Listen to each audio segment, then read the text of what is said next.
Assalamu alaikum and welcome Mr. Ibrahim Almosallam from the Kingdom of Saudi Arabia.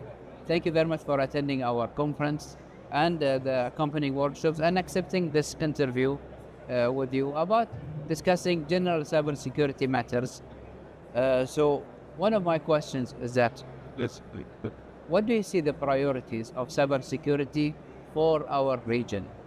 What should we focus on? Yes, thank you very much, first of all, for the invitation. I'm very happy to be here. I'm impressed so far with the organization and all the booths here and presentation. Had the chance to attend the panel discussion, and I've seen the opening remarks.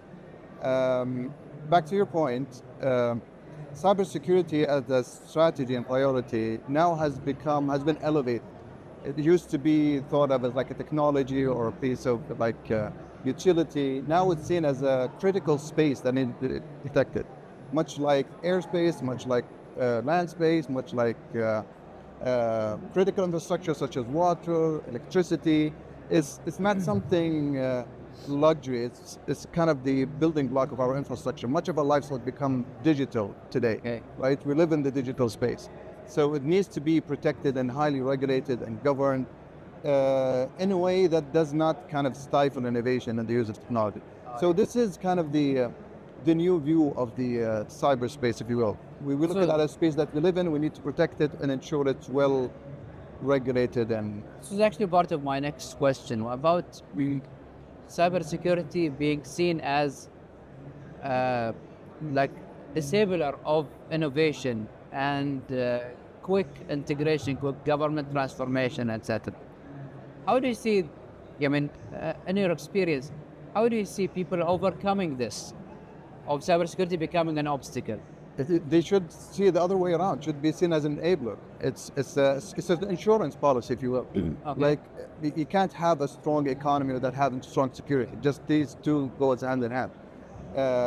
Much of the investment is based on having high trust in the ecosystem and the economy that doesn't have weak points or being volatile or subject to threats.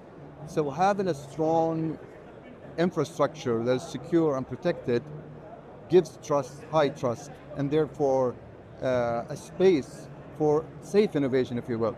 And these two often thought of as kind of opposing forces, whereas I see them like as parallel. One pushes the other. Innovation can be in the regulatory space itself. I'll give an example, maybe from our region. So the National Cybersecurity Authority is the authority in the kingdom in terms of identifying the regulation and policy and what constitutes as the right procedure to ensure secure digital communication. And the Communication Space Technology Commission, this is the agency that the other part. We're the market developer. We're trying to the early adopters. We have kind of like regulatory sandboxes, like a safe space to try out new things and innovate.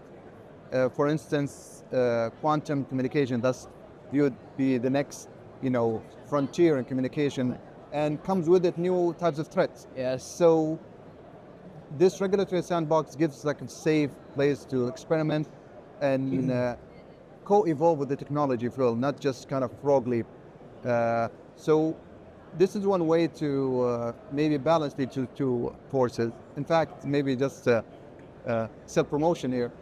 Saudi Arabia recently has been ranked like #1 in cybersecurity readiness by IMD, and at the same time we're ranked, I think, the #4 or 3 in digital government by the UN.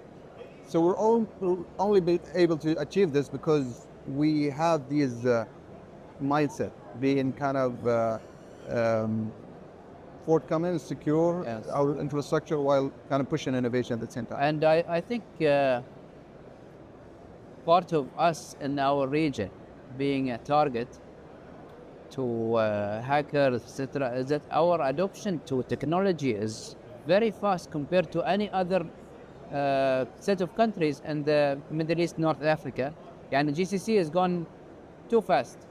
Yes, we're too digitally exposed. Yeah. Yeah. It's and as you said, and we have high appetite for new technologies. Yeah. I like the term Even you our elderly, can they one of the fastest to go into WhatsApp and Yes. and all these message system. In other countries, there's a bit of more resistance, especially in the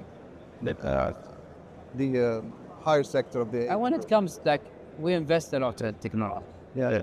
So our goal, I like the term you used actually, safe Plus, innovation. and yes, I come to you. Plus, we move fast in the regulatory space.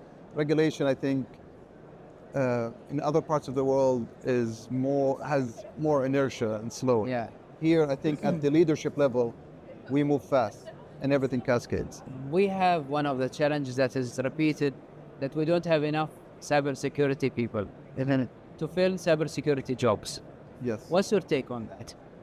I think that's like the chicken and the egg. It's like you need jobs to attract people to learn cybersecurity, and people are incentivized to learn cybersecurity. There's jobs, so the only way to break this deadlock is maybe a heavy kind of push at the beginning by governments, which has happened regionally.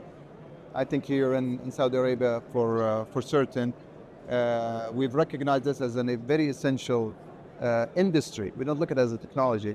So NCA has been established, national cybersecurity company. National trainings, I think we have it in our countries. Yeah, so this kind of creates the demand, if you will, and then it kind of snowballs from there. But I think it needs critical force to create this critical mass at the beginning. Thank you very much.